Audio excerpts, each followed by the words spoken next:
Olá a todos vocês. Meu nome é Rosimere, sou graduada em História, Ciências Sociais, especialista em História do Brasil e mestre em Educação.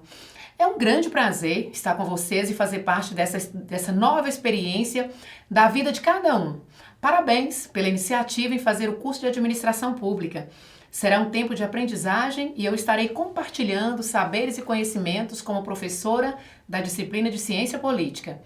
Para a realização de um bom estudo, sugiro que vocês conheçam o plano de ensino, o cronograma da disciplina, leiam os tópicos do caderno didático, os artigos, vejam os vídeos indicados e retomem, sempre que necessário, as apresentações utilizadas nas videoaulas. O objetivo geral desta disciplina é estudar o exercício, a distribuição e a organização do poder na sociedade. As informações desta aula foram baseadas principalmente no caderno didático. Leia-o para você ampliar seus conhecimentos. Na aula de hoje, iremos estudar os tópicos da unidade 2. Vamos analisar fundamentos teóricos da ciência política, considerando as ideias do pensamento liberal e do pensamento marxista. Iniciemos nossa conversa falando sobre os pensadores e obras que influenciaram a formação do pensamento liberal. Hobbes, Locke, Montesquieu e Rousseau fizeram análise e produziram ideias que foram essenciais para a construção do pensamento liberal. Na obra O Leviatã, Hobbes discute a natureza e as funções do Estado moderno. Locke faz, por sua vez, no segundo tratado sobre o governo, uma diferenciação entre estado de natureza e estado de guerra. Ao produzir o Espírito das Leis, Montesquieu aponta que não foi a natureza humana, mas a vida em sociedade que tornou os homens desiguais e os colocou em estado de guerra. Em O Contrato Social, Rousseau associa a guerra ao estado civil e não ao estado de natureza. Emergiram destes estudos uma questão: por que a humanidade resolveu, em um determinado momento do seu percurso, viver sob o domínio do Estado? Você já parou para pensar sobre isso? Para Hobbes, Locke, Montesquieu e Rousseau, uma resposta: por segurança e para a separação dos bens e da vida de cada um. É sobre as ideias desses autores acerca dessa questão que vamos conversar agora. Comecemos por Hobbes. Ele traz na sua memorável frase "O homem é lobo do próprio homem, em guerra de todos contra todos", a concepção de que a condição miserável do estado de natureza humana deu origem ao Estado. Hobbes produziu suas ideias em meados do século XVII. Num contexto monárquico. Para ele, o Estado, que era a monarquia, era o protetor dos humanos. Em meio a inúmeras guerras e em condição de insegurança constante, os homens trocaram a sua liberdade natural pela liberdade civil e a independência pela segurança. Locke segue a linha de pensamento de Hobbes. O autor entende que a saída da insegurança da vida no seu estado de natureza seria o estado civil, porque a vida sob este estado seria mais segura. Para ele, todos os cidadãos têm o direito natural à liberdade e à propriedade. A finalidade da lei, portanto, era de preservar e ampliar essa liberdade, pois onde não há lei, não há liberdade. Ao Estado caberia, então, a criação da lei e, consequentemente, a segurança. Montesquieu, por sua vez, discorre sobre o fato de que a liberdade é um bem tão apreciado que cada qual quer ser dono até da liberdade alheia. Diferentemente de Hobbes e Locke, para Montesquieu não foi a natureza humana, mas a sociedade, a vida em sociedade, que tornou os homens desiguais e os colocou em estado de guerra.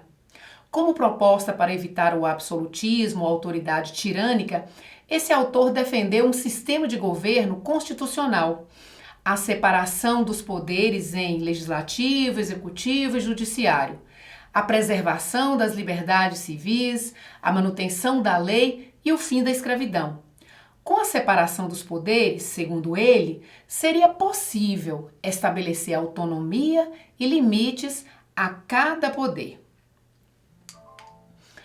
Autor de uma obra que marcou o ideário da Revolução Francesa, o contrato social, Rousseau explica o que levou as pessoas a formarem estados e manterem a ordem social. Para ele, a sociedade corrompe a natureza humana, sendo o contrato social capaz de preservar a liberdade, o bem-estar, a segurança dos homens, a soberania política e a sociedade.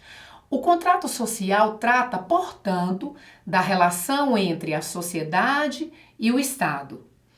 Todas essas ideias deram origem ao pensamento liberal.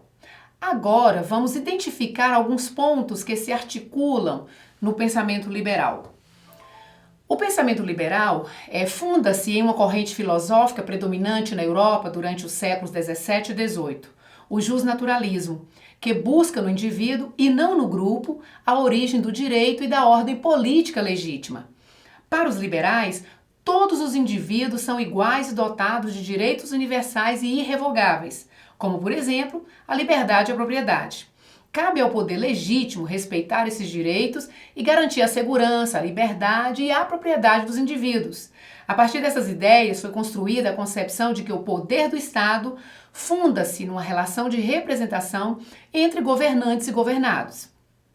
Agora que compreendemos os princípios básicos do liberalismo, vamos compreender um pouco as bases em que se fundou o pensamento de Marx e os princípios do marxismo.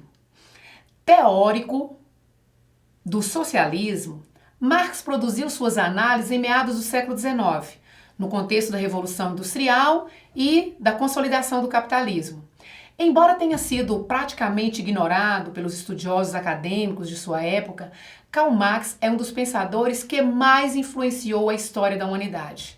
Para explicar as relações de poder na sociedade e em função do Estado, Marx tem como ponto de partida o grupo social. Nas análises que ele fez, ele tomou a história como material de trabalho, entendendo que a mesma se desenvolve por meio de contradições, dialeticamente, e que a humanidade pode ser compreendida por meio da sua produção material. O método de Marx articulou, portanto, indissociavelmente estes três aspectos: história, dialética e materialismo, sendo denominado de materialismo dialético por entender a dialética como instrumento para compreender a história e materialismo histórico por compreender as relações entre trabalho e produção de bens numa perspectiva histórica. É preciso aprofundar nos estudos para compreender alguns conceitos do pensamento marxista. Aqui vou apenas apresentá-los de modo simplificado, no sentido de contribuir para a construção de um conhecimento inicial. Ao analisar os modos de produção ao longo da história, Marx constrói o conceito de forças produtivas, remetendo ao trabalho propriamente dito, aos meios de produção.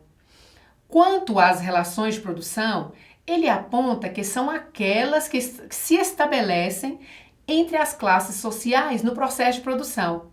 Nesse processo, Marx identifica na força de trabalho a origem da criação de valor. Ou seja, se o capital não produz valor, a riqueza acumulada pelo capitalista nada mais é que a parte do valor criado pelo trabalho e não apropriada pelos trabalhadores. A isso ele chamou de mais-valia. Acerca do conceito de classes sociais, Marx o analisa sob a concepção das ideias de classe em si e classe para si. Para ele, um grupo que se encontra sob condições econômicas idênticas, mas que não tem consciência sobre seus próprios interesses, constitui a classe em si. Os escravos na antiguidade, os servos na Idade Média, são exemplos de classe em si. O desenvolvimento da consciência dos seus próprios interesses é o que permitiria a constituição da classe para si. Para isso, seria preciso organizar politicamente a classe operária, que deveria tomar consciência de classe e ocupar o poder, e posteriormente abolir as classes sociais. Uma vez abolidas, o Estado deixaria de existir. Assim, o comunismo seria o estágio superior da condição humana e o socialismo científico seria a fase transitória do capitalismo para o comunismo. As ideias de Marx foram rigorosamente construídas a partir de uma análise da história e baseadas no método do materialismo dialético.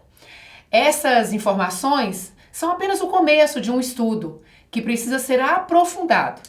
Muito obrigada a vocês, um grande abraço e bons estudos, tá bom?